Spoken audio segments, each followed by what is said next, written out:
Sarthi, Madhumita Mukherjee. I promise a better scoring in your physics. Hello बच्चों, चलो चालू करते हैं chapter structure of atoms and nuclei. Nucleus के अंदर जो फोर्स होता है उसके बारे में जो क्वेश्चन आते हैं वो पहले देखते हैं। मेरा question number 1 which came in 2006, ये वाला देखते हैं। Two nucleons are at a separation of one Fermi. Fermi क्या होता है देखते हैं। The net force between them is F1 if both are neutrons, F2 if both are protons, and F3 if one of them is proton and other one is neutron.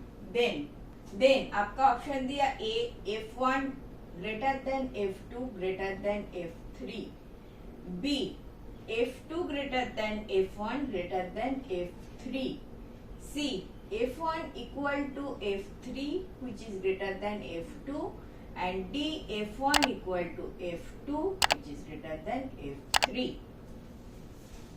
Okay, this is my first question.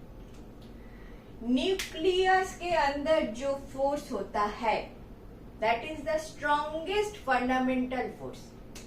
आपको पता है there are 4 types of forces, पता तो था, भूल चुके हो, याद दिला दूं एक बार। Gravitational force, electromagnetic force,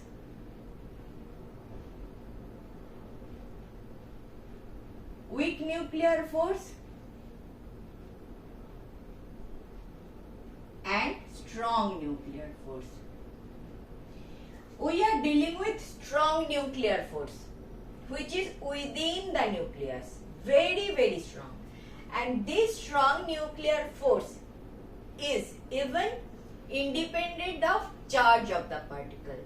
particle का चार्ज क्या है उसके ऊपर डिपेंड नहीं करते। Okay, wait. To nucleus, nucleus किसको बोलते हैं?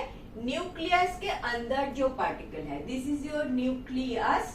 इसमें 2 पार्टिकल है, ये 2 पार्टिकल दोनों न्यूट्रॉन हो सकता है, दोनों न्यूट्रॉन हो सकता है n, तब force is F1, F2 both are protons, proton हो सकता है, या तो F3 बोल रहा है 1 is proton and 1 is neutron.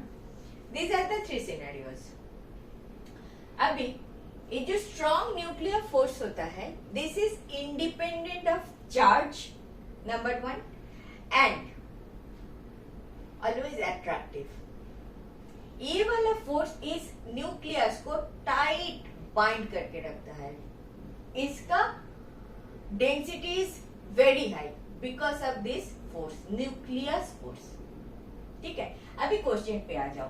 Since it is independent of charge, both are neutral, neutrons are neutral in charge, कोई चार्ज नहीं है, तो उस इन दोनों के बीच में जो अट्रैक्टिव फोर्स है that is pure nuclear force, strong nuclear force which is F1. F1 is your strong nuclear force, इसमें और कुछ नहीं है। अभी F3 देखो, proton and neutron. This nuclear force is independent of charge, proton में charge है, न्यूट्रॉन में चार्ज नहीं है। अच्छा, is there any possibility of having any attraction or repulsion due to electrostatic force in these 2 particles? One is charged, one is neutral. तो दोनों में कोई अट्रैक्शन तो होगा नहीं। अगर ये नेगेटिव चार्ज होता तो कुछ अट्रैक्शन सोच लेते, अगर ये पॉजिटिव होता कुछ रिपल्शन हो भी सकता था, लेकिन इन दिस केस में भी पूरा के पूरा आपका आ रहा है स्ट्रॉन्ग न्यूक्लियर फोर्स, कोई इलेक्ट्रोस्टैटिक फोर्स तो इसमें काम नहीं करेगा। सो F1 और F3 both is strong nuclear force. Coming to F2, F2 क्या हो रहा है? F2 both are positive, there is a chance of electrostatic repulsion between these two because both are charged. So F2 के लिए हम लिख सकते हैं स्ट्रॉन्ग न्यूक्लियर फोर्स तो होगा, strong nuclear force minus electrostatic repulsive force. कोई प्रॉब्लम? दोनों सेम चार्ज में है तो इलेक्ट्रोस्टैटिक रिपल्सिव फोर्स तो रहेगा. सो नेट फोर्स जो F2 है that is strong nuclear force because both of them are within the nucleus minus the repulsive force which is due to electrostatic force. तो F2 थोड़ा सा कम हो जाएगा, this minus this, so that should be less than these two. F1 and F2 will be of same amount because both of them are pure nuclear force.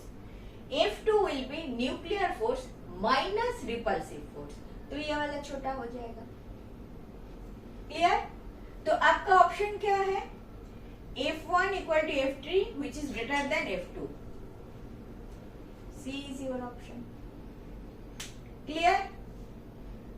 Clear हुआ? एक बात बता दूं, separation of one Fermi. Fermi क्या होता है? Fermi is the unit of length, smallest unit of length.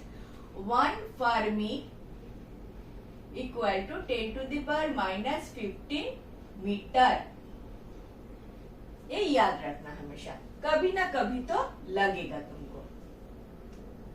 ठीक है? This Fermi is coined because of the distance within the nucleus, 10 to the power minus 15 metre. Clear? पूरा clear?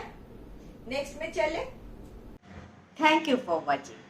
I have explained last 20 years questions like this. If benefited, do watch.